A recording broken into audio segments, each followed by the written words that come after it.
Mary Jane follows a woman in New York who has a child who has special needs, and you get to know the community around her, all of the caretaking around her. It's beautiful. It's so beautiful. It's funny. It's heartwarming. It's heart-wrenching. It's surprising.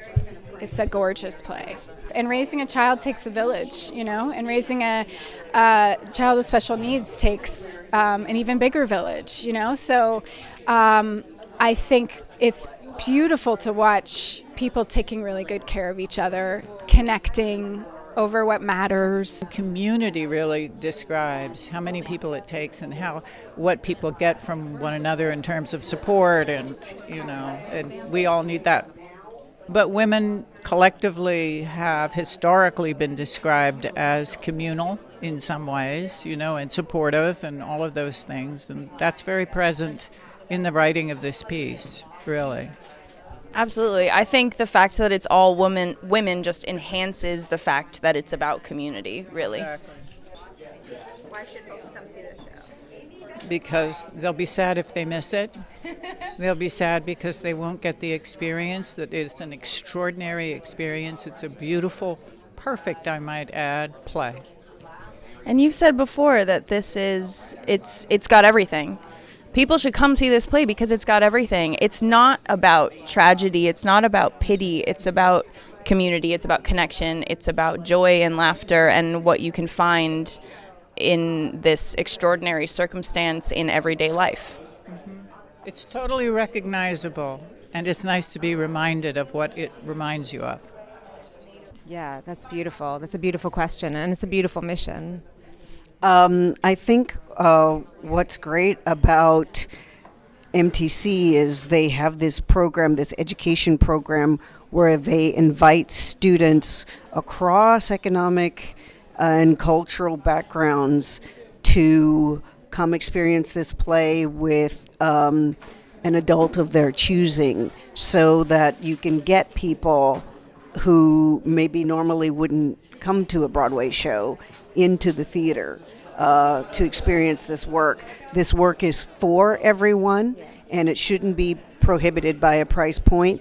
We're speaking in the play. There are people across socioeconomic class lines, and the great leveler is our humanity and our mortality and our love of each other, and particularly, this whole universe of this play is organized around a little boy. I hope that people who are caregivers can make it to this play, because I think they will really see themselves represented here on stage with a lot of humanity, love, humor, and maybe also it's just nice for a caregiver to have a night out at the theater.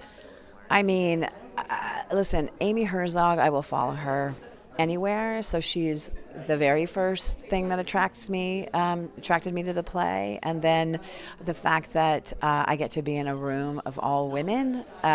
It's not something that I thought about actually before. And I think the play is cunning, and is in that you don't really realize it for a while unless you look in the playbill and I guess and hear about the show. It's not a womany play, but it's a room full of women, and it's a really nice room to be in. And I also feel like this play actually has sort of accompanied me through a lot of changes in my own life, as we've done the various productions of it, and it's a play that I really feel like kind of has held me and has been a great place to sort of seek refuge in these momentous points in my life. The arts belong to all of us. I think it's imperative that theater is for everyone. It's such a cathartic art form. It changed my life, obviously. I would hope that opportunity would exist for anyone who's interested in that. And, it just keeps communication lines open, which is, so important.